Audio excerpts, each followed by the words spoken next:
पापा? अच्छा कि आप दोनों वहीं रुक गए, इतनी रात को ट्रैवल करना ठीक नहीं है। और वैसे भी बाकी के एंगेजमेंट कार्ड्स बांटने आप दोनों को फिर से वहां जाना ही पड़ता ना। ओके, अपना ध्यान रखिएगा। Good night.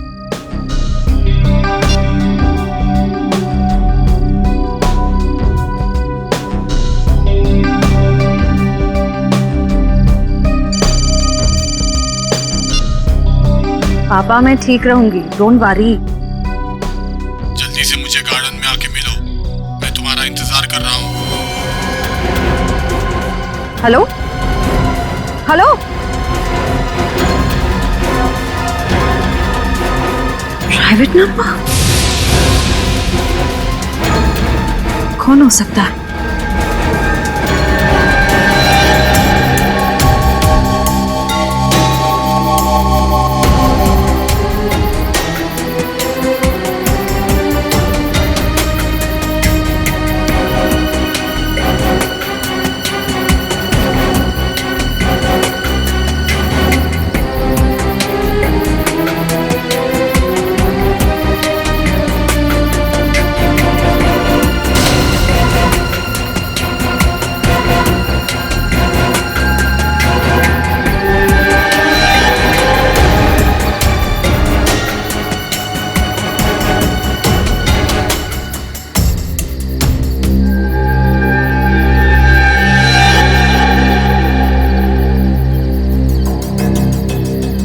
सगाई मुबारक।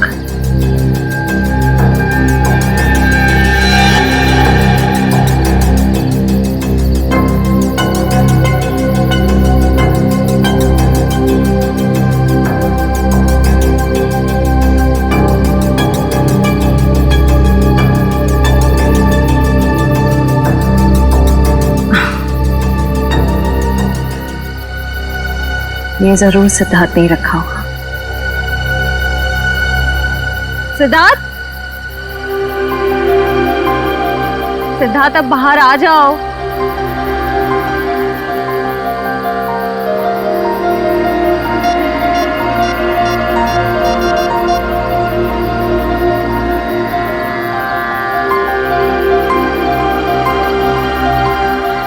Not reachable.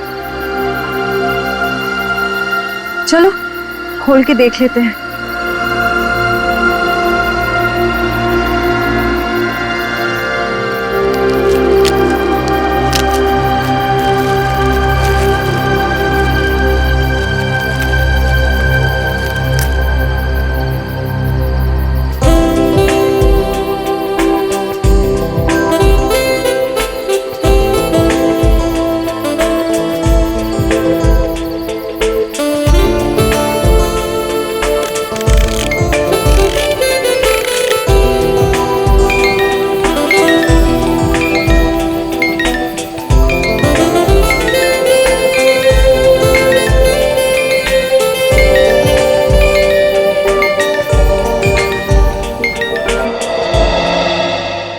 हम सीआईडी की तरफ से ऑर्फनेज में पैसे भेजने वाले थे, भेज दिए? हाँ सर, पहुंच गया, वहां से फोन भी आ गया है। अच्छा सर, वेरी गुड।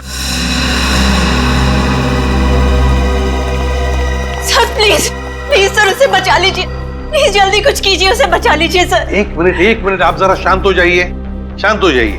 क्या हुआ क्या है और आप कौन है पहले बताओ। सर मेरा नाम दीपाली है सर, उसकी जान को खतरा है सर, प्लीज जल्दी कुछ कीजिए, नहीं तो वो मर जाएगा। किसकी जान को खतरा है? कौन मर जाएगा? सर विशाल मर जाएगा सर, उसका खून होने वाला है। खून हो जाएगा? लेकिन ये विशाल है कौन? विशाल कबड्डी का एक खिलाड़ी है। नमस्कार दोस्तों, हर साल की तरह इस साल भी हमारी ऑर्गेनाइजेशन ने आपके लिए कबड्डी के मैचेस का आयोजन किया है। मैं अपने दर्शकों को बताना चाहूंगा, आज का जो फाइनल मैच है वो टीम एस यानी कि CRC वर्सेस V यानी कि हंटर्स के बीच होगा। हंटर्स के बहुत चहेते खिलाड़ी विशाल विशाल विशाल विशाल विशाल विशाल विशाल विशाल विशाल विशाल विशाल। अरे सर, विशाल तो कबड्डी का स्टार है, स्टार। हाँ सर, वही प्लीज बचा लीजिए सर उसको। कौन मारना चाहता है विशाल को? सर मैं खुद उसका खून करना चाहती थी। क्या?